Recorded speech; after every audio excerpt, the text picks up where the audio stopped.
حضرت ام سلمہ سے پوچھیں، ام المومنین ام سلمہ فرماتی ہیں کہ میں آقا کے گھر داخل ہوئی، حسین حضور کی گود میں تھے۔ کتب حدیث میں معجم طبرانی کو اٹھا کے دیکھیں، سیاستہ کی کتابیں دیکھیں، مسند احمد بن حنبل کو دیکھیں، طبقات ابن سعد کو دیکھیں، بہقی کو دیکھیں، مسند ابو یعلا کو دیکھیں، ہماری کتب سیاستہ کی دیکھیں۔ حضرت ام سلمہ فرماتی ہیں آقا کے گھر اندر داخل ہوئی، حسین مصطفیٰ کی گود میں تھے اور مصطفیٰ کی آنکھوں سے آنسو رواں تھے۔ بتا رہا ہوں کہ طاہر القادری کیوں روتا ہے حسین کے غم میں، اور وہ جنگ والوں اور پاکستان والوں کو کیوں رلاتا ہے حسین کے غم میں، اس لیے کہ مصطفیٰ روئے ہیں حسین کے غم میں، اور جس کے دل میں ایمان ہے وہ حسین کے لیے روئے گا۔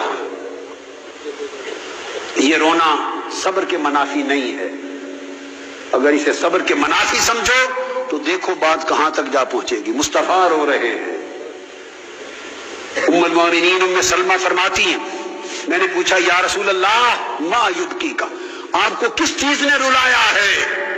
آقا صبر کے پہاڑ ہیں، آپ کیوں رو رہے ہیں؟ میرے آقا نے فرمایا ام سلمہ اتانی جبرائیل واخبرنی ان ابنی الحسین یقتل بعدی بارض یقال لها کربلا واتانی بتربت حمراء۔ ام سلمہ کیوں نہ روؤں؟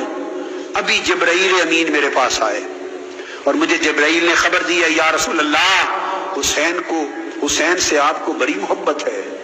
میں نے کہا بڑی محبت۔ تو جبرائیل نے کہا آپ کی امت کے لوگ ایسے بدبخت بھی ہو جائیں گے گمراہ، وہ آپ کے اس شہزادے جو آپ کی محبتوں کا مرکز ہے اس کو شہید کر دیں گے ارض کربلا میں۔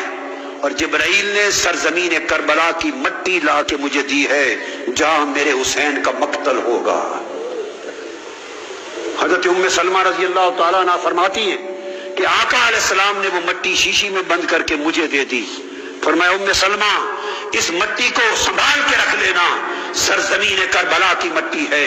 اذا تحولت هذه التربة دما فاعلمی ان ابنی قد قتل، دیکھتے رہنا جس دن یہ مٹی خون میں بدل جائے سمجھنا میرا حسین شہید ہو گیا ہے۔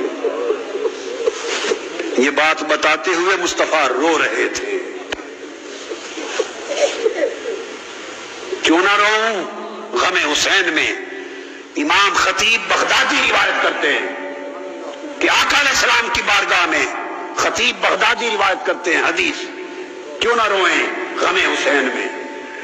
ارے اہل سنت اگر رونے پہ آپ کو تعجب ہو گیا ہے، خدا کی سچی قسم مجھے تمہارے سنی ہونے پہ تعجب ہو گیا ہے کہ تمہاری سنیت کہاں گئی، تمہیں کیا نظر بد لگ گئی، تمہیں کیا ہو گیا، خزانہ سیدھا ہو گئے۔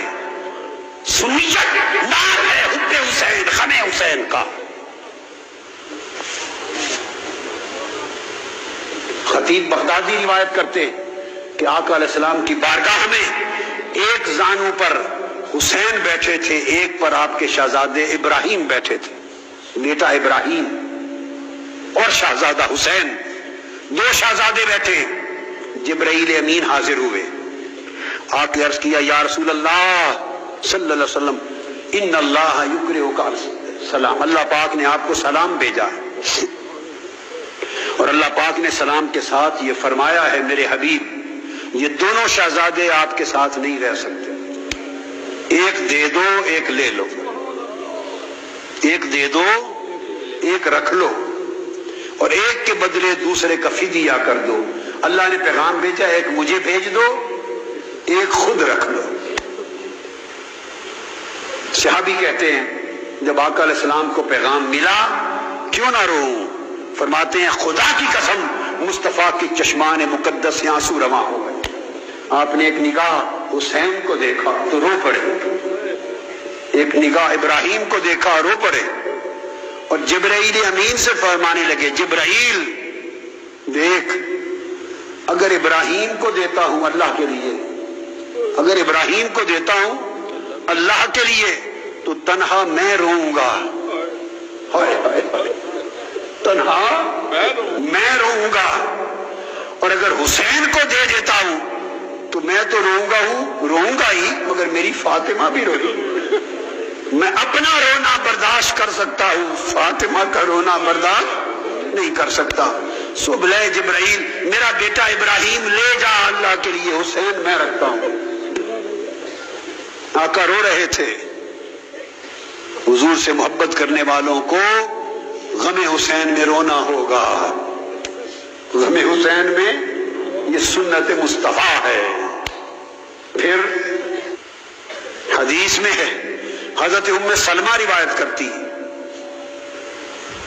حضرت ام سلمہ روایت کرتی حدیث کہ میں مدینہ میں لیٹی تھی، 60 ہجری کا 61 ہجری کا وقت تھا، زمانہ تھا۔ حسین قافلہ اہل بیت لے کر کربلا گئے ہوئے تھے، کچھ خبر نہ تھی کہ وہاں کیا بیت گیا ہے۔ بعد ظہر کا وقت تھا، میں لیٹی تھی، گرمیوں کے دن تھے۔ فرماتی اچانک خواب میں تاجدار کائنات تشریف لے آئے، فرأیت رسول اللہ صلی اللہ علیہ وآلہ وسلم اخبر اشعث اخبر وعلى رأسه ولیته التراب وبيده قارورة فيها دم قلت ما لك يا رسول اللہ قال شہدت قتل الحسین آنفا۔ میں نے خواب میں دیکھا آقا علیہ السلام کے سر انور اور ریش مبارک پر گرد تھی، پریشان حال تھے، ہاتھ میں شیشی تھی، اس میں خون تھا۔ میں نے پوچھا یا رسول اللہ کیا ماجرا ہے؟ فرمایا ام سلمہ ابھی مقتل حسین سے آ رہا ہوں۔ ام سلمہ کہتی ہے میں تڑپ اٹھی، آنکھ کھل گئی، دوڑی، اس مٹی والی شیشی کو اٹھا کے دیکھا، وہ خون سے بدل گئی تھی۔ میں نے کہا قتل الحسین، حسین شہید ہو گئے۔